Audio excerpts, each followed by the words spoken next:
हाँ, आज का जो टॉपिक है मैं ये बताना चाहूँगा, क्या हम 99.9% क्या हम जो सांस लेते हैं क्या हम नाक से सांस लेते हैं, क्या हम नेज़ल ब्रीथिंग करते हैं या माउथ ब्रीथिंग करते हैं।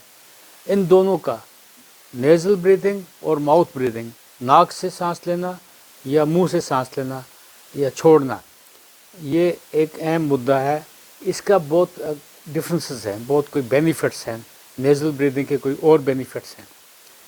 सबसे इम्पॉर्टेंट चीज़ है, अल्लाह ताला ने जो हमारा नाक बनाया है, ये इसका ऐसा स्ट्रक्चर है। क्या नाक का जो स्ट्रक्चर है ये है कि ये सिर्फ ब्रीथिंग के पर्पज़ के लिए बनाया गया, इनहेलेशनल के लिए।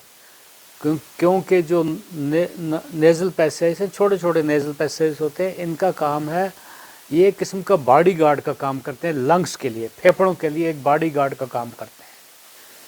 क्या हम रिस्पिरेशन जो लेते हैं, सांस इनटेक जो करते हैं, इनहेलेशन करते हैं, क्या हम नाक से करते हैं कि नहीं?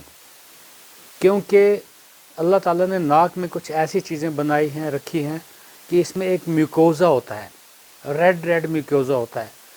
नाक के अंदर बाल होते हैं, छोटे छोटे सीलिया होते हैं।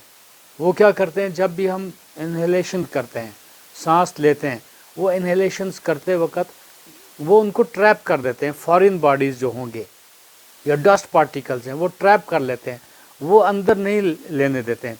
वहाँ से भी कई दफ़ा ऐसा होता है कि एक रिफ्लेक्स मैकेनिज़्म बनता है। उस रिफ्लेक्स मैकेनिज़्म को हम स्नीजिंग बताते हैं। स्नीजिंग के ऊपर मैं कभी और डिटेल डिस्कस करूँगा। सो जब ये इंस्पिरेशन करते हैं तो एक किस्म का नाइट्रिक ऑक्साइड रिलीज़ होता है। इनहेलेशन करते वक्त नाइट्रिक ऑक्साइड जो है ये वेज़ोडाइलेटर है। नाइट्रिक ऑक्साइड हवा के थ्रू अंदर लंग्स में जाता है और ये लंग्स में एक बेनिफिट, जो नेज़ल पैसेज से, नाक से जो इंस्पिरेशन लेते हैं, उनकी ऑक्सीजन कंसंट्रेशन ज़्यादा होती है। उन लोगों को ब्रेन फॉग सिंड्रोम कम होता है, उनका इम्यून सिस्टम बहुत बढ़िया होता है।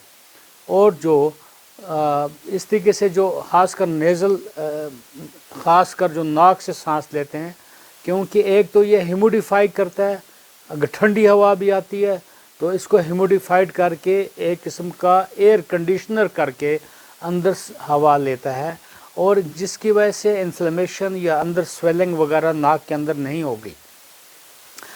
ये कहने का मकसद है कि हमेशा नेज़ल इनहेलेशन करना चाहिए। देखिए, 1 मिनट में तकरीबन 18 ब्रीथिंग होती है, इंस्पिरेशन एक्सपिरेशन, इंस्पिरेशन एक्सपिरेशन। सो हमें ख़ासकर ये बच्चों को अवेयर करके रखना चाहिए, क्या नाक से सांस लेना, मुंह से छोड़ना है, वरना एक किस्म की हैबिट बन जाती है। जब हैबिट बन जाती है तो फिर वो थ्रू आउट लाइफ रहती है। नेज़ल पैसेज या नाक से सांस लेना, मुंह से छोड़ना, इसमें ऐसा करने से एक किस्म का एक नाइट्रिक ऑक्साइड रिलीज़ होता है और पूरा ब्रीथिंग जो इनहेलेशन जब जाती है तो आपके लंग्स में एक्सपेंशन का मैकेनिज़्म अच्छा बनेगा। सो जो एक्सपायर करते हैं उस टाइम मुंह से एक्सपायर कर सकते हैं।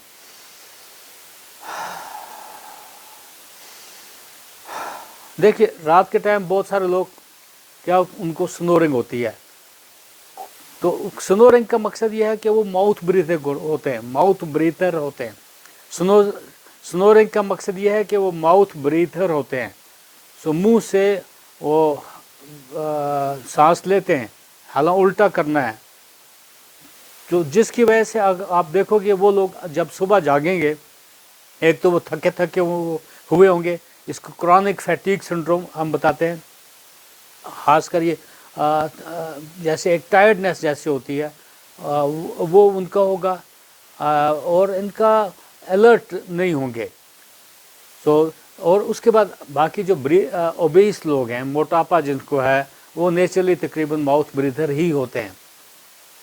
तो हमें एक ये बात डिस्कस करने का मकसद मेरा ये है, कहीं भी अगर हमें कोई कमियां बेशियां हैं कि हमारे जो बच्चे या कुछ ऐसे लोग हैं जो माउथ ब्रीथर हैं, उनको छोड़ के ट्रायल करना है, अडॉप्ट करना है, नेज़ल नाक से ब्रीथ करने की कोशिश करनी चाहिए। سو ناک سے انہیل کرنا ہے، منہ سے ایکسہیل کرنا ہے. سو یہ کچھ نئی بات نہیں ہے. البتہ اس کے اوپر جتنا ہم اپنے جنریشن کو بتاتے رہیں گے تو وہ اچھے اڈاپٹ کریں گے ہیبٹس، تو ان کے ہیلتھ بینیفٹ ہوتی ہے. میں سمجھتا ہوں یہ انہیلیشن اور ایکسپائریشن، یہ mouth breathing versus nasal breathing, یہ بہت امپارٹنٹ چیز ہے. کہ ہم میں کیا، میرا کوشچن پھر یہی رہے گا، کیا ہم 99.9% ہم نیزل انہیلیشن کرتے ہیں، ناک سے بریتھنگ کرتے ہیں کہ نہیں؟ So till next video, all the best.